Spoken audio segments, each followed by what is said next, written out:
The opposition were lucky because 10 million of my people did not turn up. They would have been embarrassed badly. Now, I want to thank God for this victory. And all the victories we have had in the last 50 years, 55 years of struggle, since 1971. I also want to thank the NRM members and all the leaders who have been mentioned here, because all of them played a critical role in this victory. I don't have time to go into details, but it's enough to give a summary, to give that general thank you. I want to thank the armed forces for maintaining peace. I want to thank the religious leaders for praying for this success, many of them. I want to thank even the cultural leaders. Many of them are very responsive. They are very responsible. They don't support bad things. Although they are non-partisan, but they work for peace.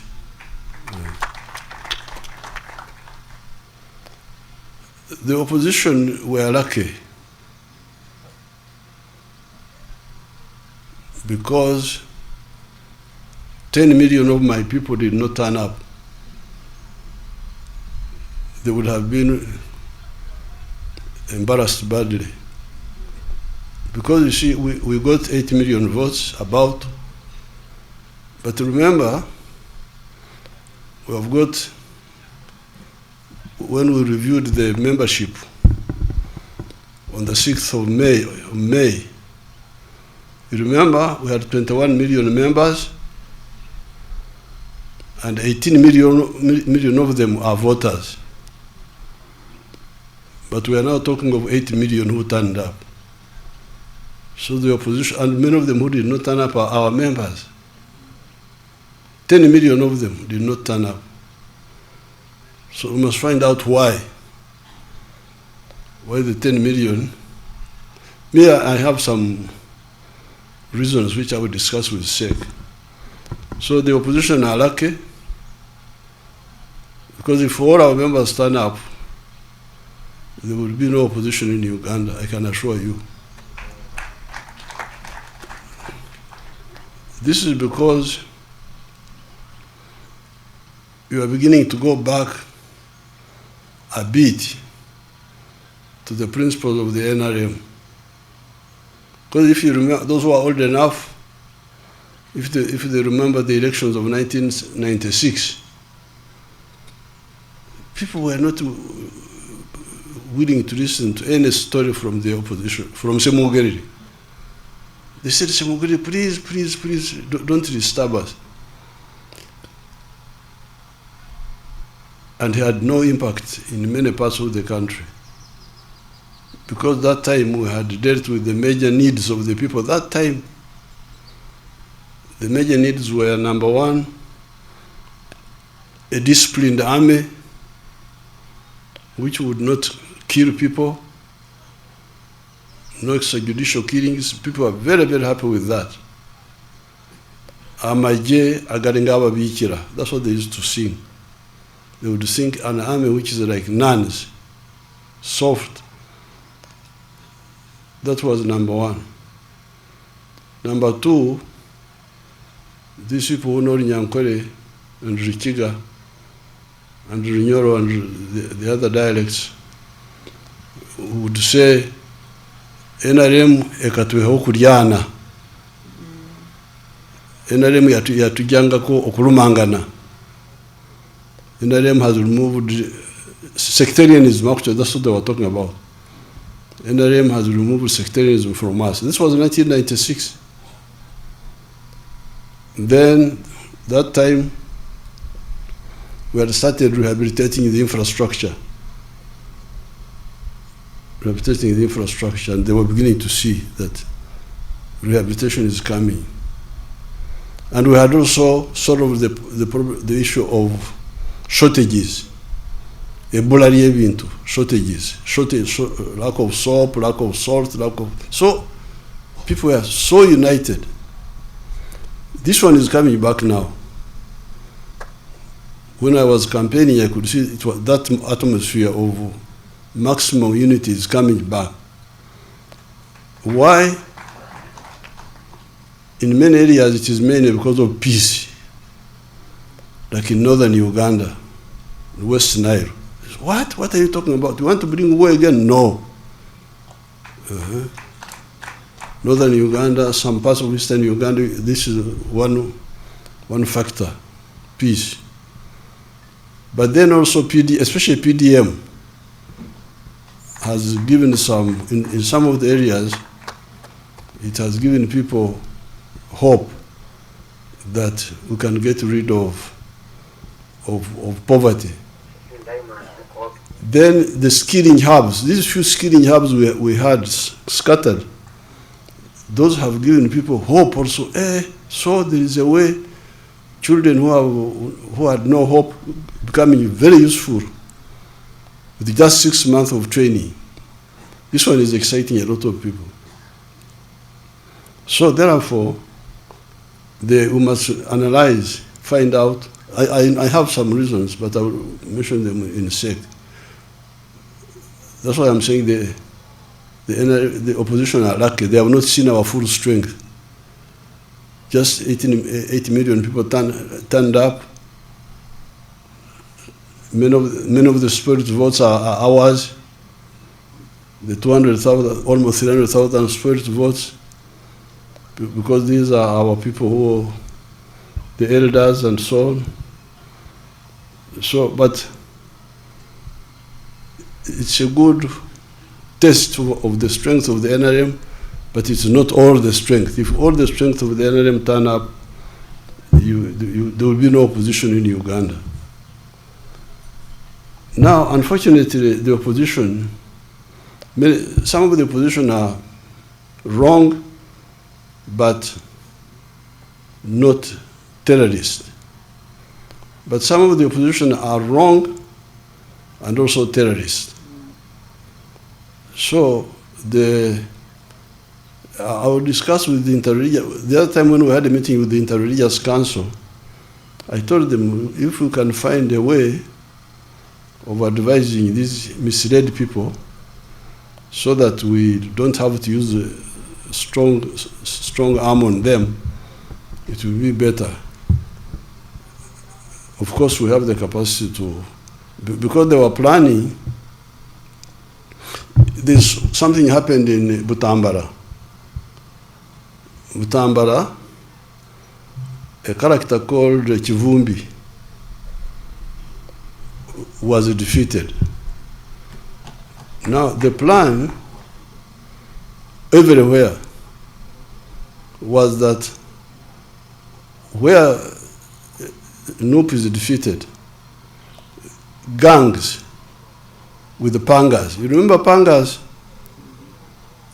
With the pangas should attack the polling station. And that's what they did. When Chivumbi was defeated, they came with the pangas to attack the polling station, and they were shot. 7 of them were shot dead there with the pangas. Now, those who came to Nakasero on the 14th, on the 13th, remember that I was up the whole night. I didn't sleep. They came to pray there. They saw me there. I didn't sleep the whole night. I was busy meeting. The problem, the group of these traitors, like Kyagulanyi and some of the other opposition, not all of them, some of the opposition, especially the ones who used to belong to the Besigye group, Besigye wing, they don't understand that Uganda is a land of martyrs. In my New Year's speech, I made this reference, but people don't listen to my speeches. They think I'm just talking. I never talk anything. Everything I talk is deliberate and decisive. If you read that speech of my New Year, I said, you people, Uganda is the land of martyrs. If you don't know. Martyrs, this is what they call martyrs. We're young boys. Young boys. All of them. I don't think there was any. I hear there was one who was 40 years old, but all the others were young boys. But when Mwanga told them to do bad things, they refused. And Mwanga said, I will kill you. He said, okay, you kill us. That's what happened. And they died, but the one who killed them disappeared also. Then you come to the political matters. Be careful with the Ugandans, you people, be very careful. You may think you are this, you are that, but be very careful. These Ugandans they are from very strong tribes, strong culture. They have got a very strong sense of fairness. The Banyankore don't believe in Okugurukira. They don't believe in it. Surprise attack. Europeans like surprise attack. They think surprise attack is fighting. That's cowardice. The Banyankore, when he is coming to fight you, and you are looking the other way, he has not seen you. You clear your throat. And then he turns to face you. And you insult him, I have come to cut your mother something. Then you sort it out. This is the culture of this place. If you don't know if you have got foreign cultures, please be careful with Ugandans, the tribes here. Basilio Kero captured our people on June 9th, 1981, in Chikandwa village. 9 of them said, our people were nearby there. A boy called Jack Mchunguzi, he had a small detach nearby. For me, I had just left, I had gone to Nairobi to go to see Gaddafi in Libya. Basilio Kero said, you show us where the guerrillas are, or I will kill you. Rutamaguzi told the other 8, Nkanjirwa, Sentongo, there were 9 of them. Rutamaguzi told them, Temulajana. What is Okulajana in Uganda? Huh? Don't ask for mercy. Temulajana, don't ask for mercy. And Basilio cut them with pangas. And Basilio thought he was victorious. But what happened to Basilio is another story. So, this is the Uganda. Now, what these people were planning is what Kivumbi did in Butambara. They were trying to do it in all areas. That's what they planned. Of course, I knew they planned. But more importantly, that where they don't win, they should cut people. Of course, we were ready to deal with them decisively. But even better, most of the Nupe people who were supposed to do that refused and came and met me. This is not the first time they met me, told me the whole story. Oh, okay, you go. And this is not the first time. The other year, when there were riots in Kenya, the same riots were supposed to happen here. But the people they wanted to use came and told me. And we refused the. So therefore, I am advising this small group of of traitors. But they are working with foreigners, some homosexual groups, some this and that. So when I met Bishop Jumba here, some days ago, we had arrested a priest in Masaka because he was involved with Kyagulanyi. They wanted me to release him. I said, no, can't release him. You can release him if they tell the truth and they stop. Because that our interest is not to punish. Our interest is that they must stop doing this and never do it again. So therefore, I'm really I want to salute the people of Uganda. It's not just the security forces who are maintaining peace, it is also the people, including the NUP members. Very many of them.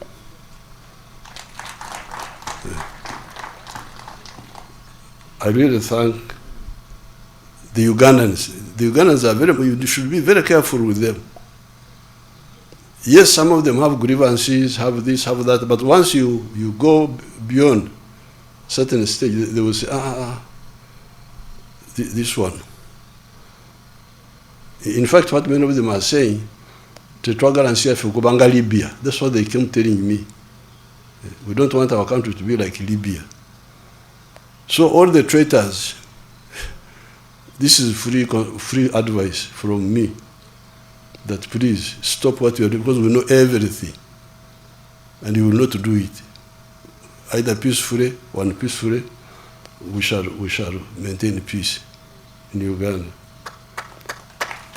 Now, in the coming Kisanja, we shall have two categories of efforts. Category one is supporting the rich, because many Ugandans are now rich. The rich, the Basajja Barabas.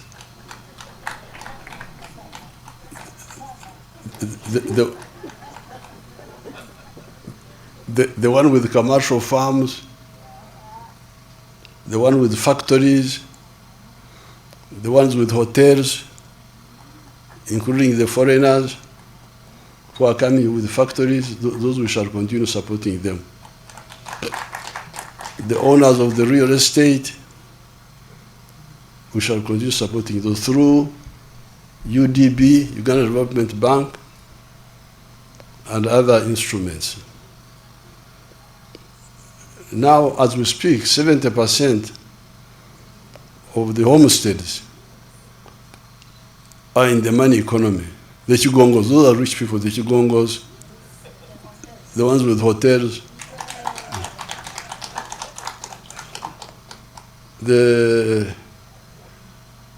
These are like 70% of the population now who are in the money economy. Some small, some big. So the real challenge now, but this we need this to continue growing, because these ones are the ones who pay more tax. The more they grow, the more taxes they pay, the more money we have to do to help to do things, but also help the poor. Now, for the 30%, this is where we need to address the following. Poverty. Poverty. The medicine for poverty are these funds which we set aside. The funds of PDM now. PDM is working very well. In some of the areas it is working very well. Asimwe, the vice chairperson, Western, I'm sure had in Kasese, in Maliba sub-county, where the spokesperson described the PDM as a silver bullet. A silver bullet, that it is a silver bullet. It is something that has solved so many problems.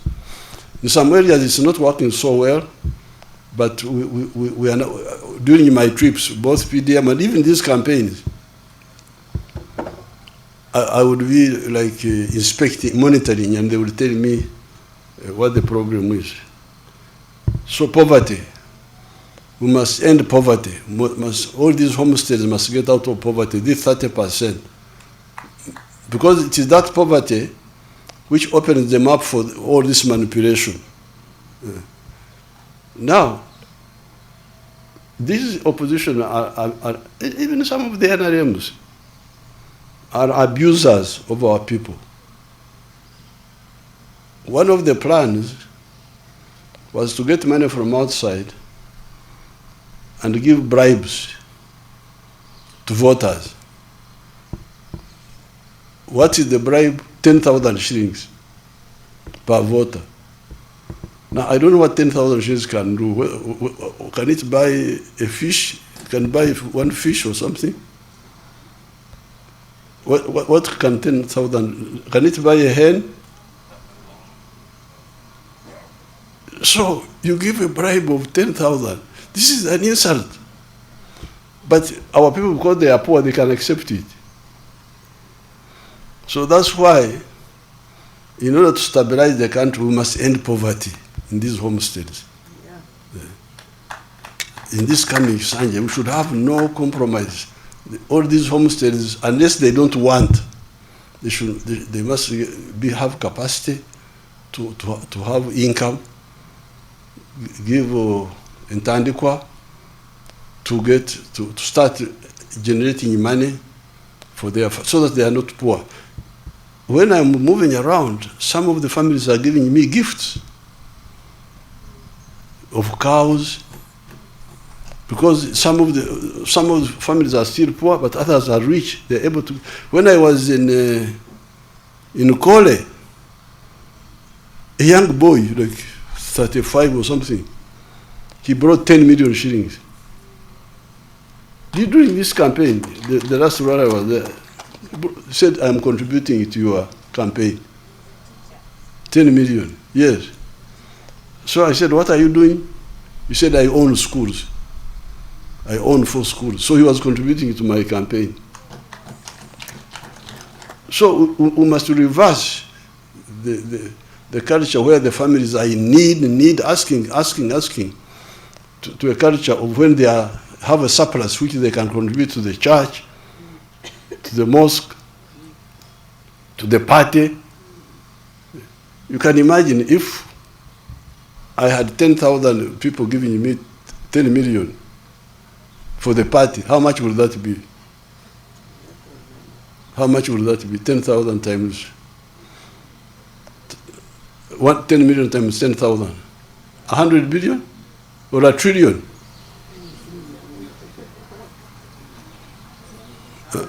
Huh? 100 billion. Yes. That's number one. We must end poverty in our homes, because it is that poverty which opens gate for all these other problems. The other area is education. Free education. Free education in government schools. That program was sabotaged here. All these children who are in the ghetto are bad because of dropping out of school, because they can't afford school fees. Then health, in the area of health, the shortage of immunization is doing well, but the problem is with the drugs in the hospitals.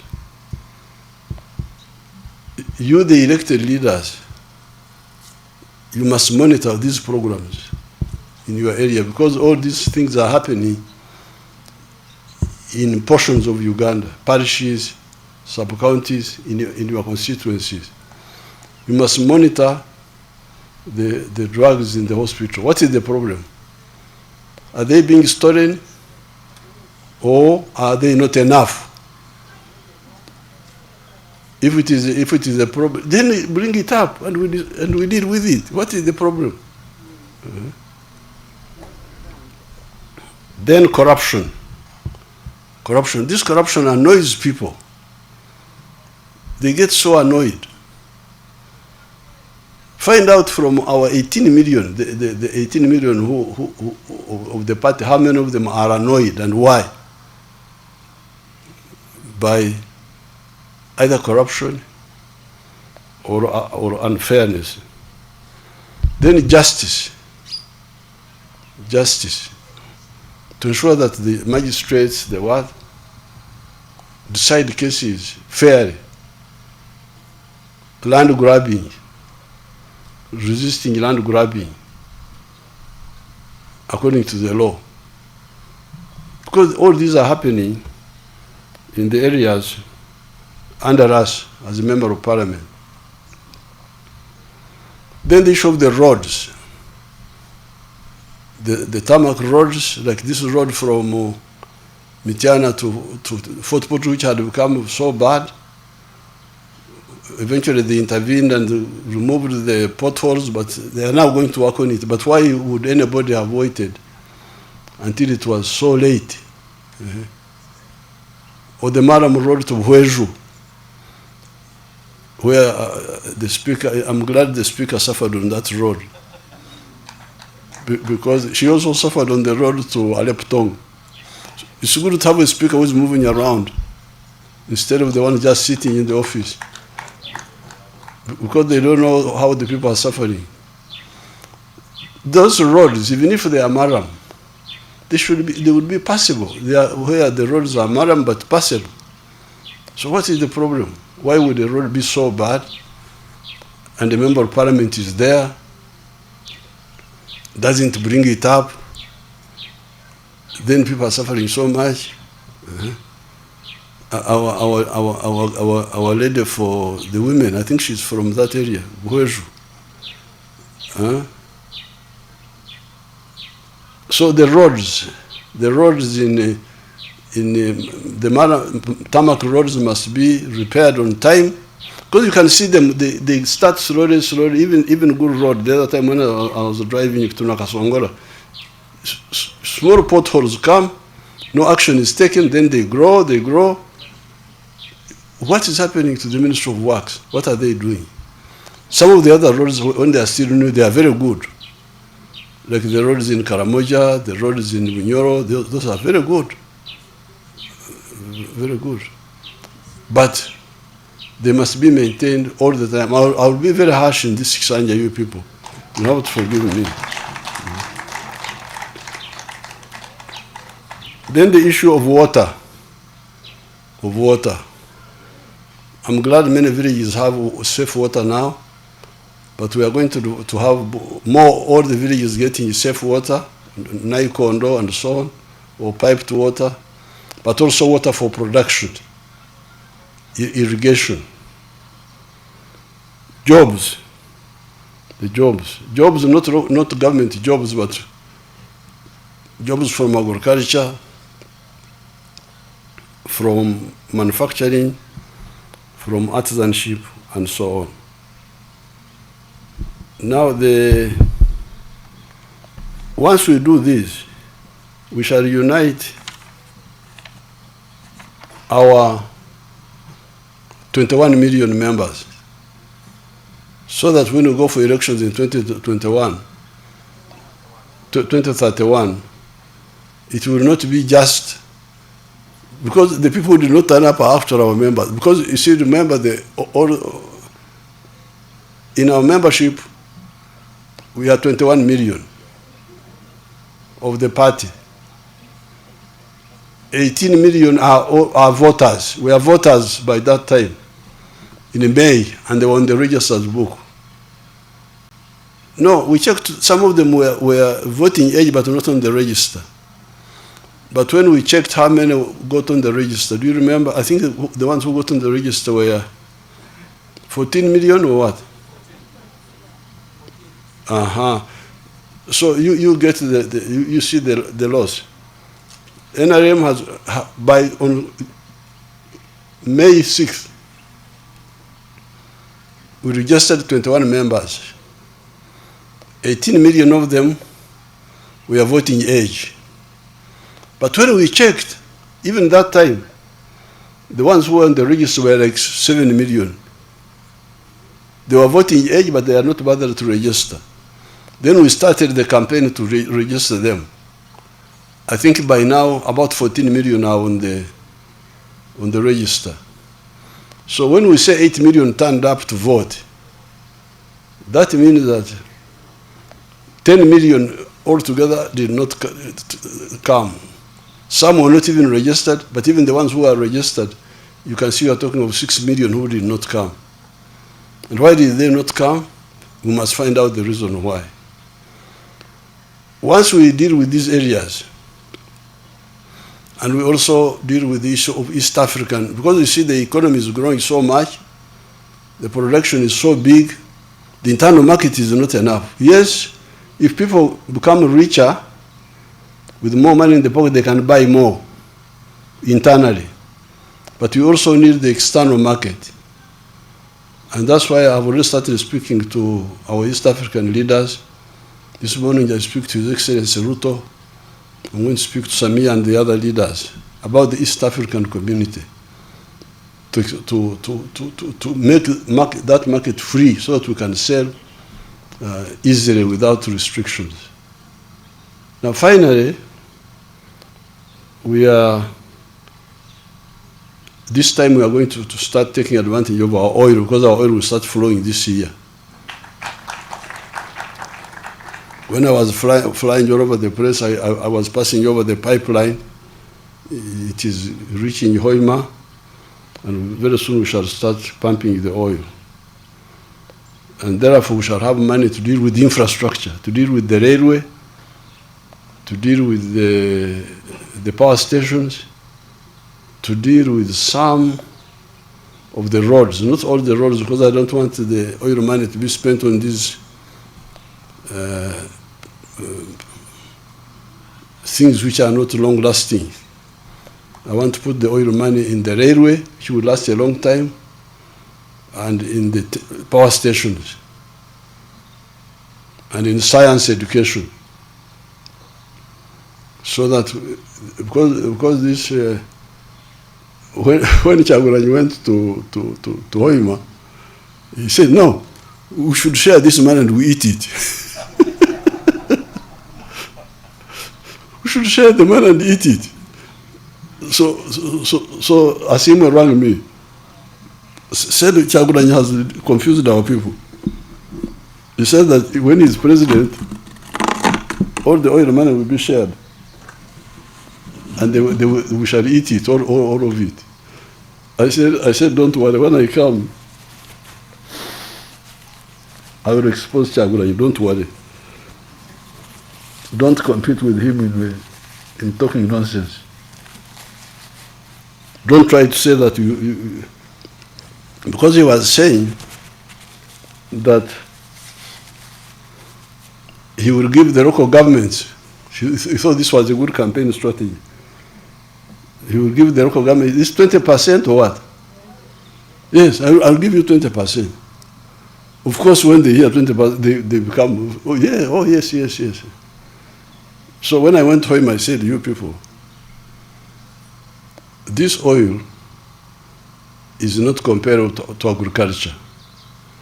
Agriculture, manufacturing, and science education are more durable resources than this oil. Because this particular oil, the one we are talking about now, will last only 20 years. We may find other oil, we are looking for other oil within the Albert Valley, but also in other areas like Karamoja, like Chenkwanzi. We are looking for more oil, even Lango there. We are looking for more oil, we may find it. But this particular one will last only 20 years. So what will happen after 20 years? So therefore, if you care about your country, the oil from this oil, the money from this oil, which is exhaustible, should be used to do things which will be there for a long time. Not just to, because if we say we share, we give more to, what will the local government people do with the money now? Pay allowances to themselves. That's the end. Will they invest in something long term? What will it be? What will it be? So, and the Banyoro are not stupid people. They listened, and you saw how they voted massively. They ignored the nonsense because I was able to explain to them. So this oil is coming. It will really help us to deal with the railway, deal with the power stations, deal with science education, so that we really have, because remember there are countries like Japan which don't have oil, they don't have minerals, they've just got clever people, scientists, who make cars and we the stupid people buy them. The clever people make cars all time, Mitsubishi, Toyota, all the clans of like you say, Avente, bakore motoka.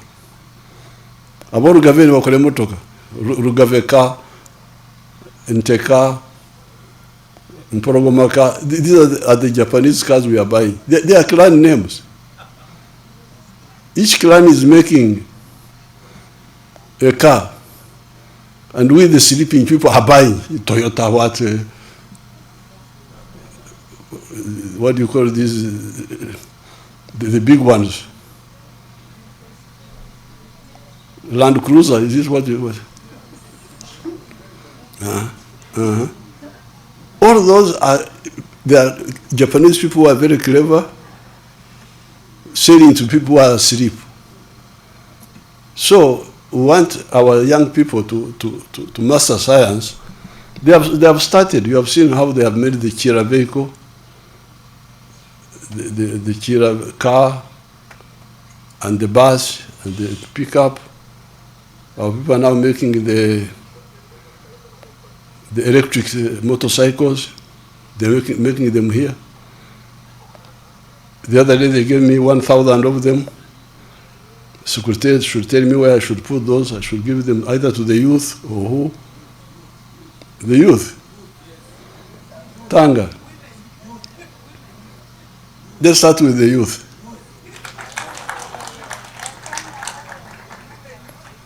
Because they gave me 1,000 donation. This is a group from a girl from West Africa.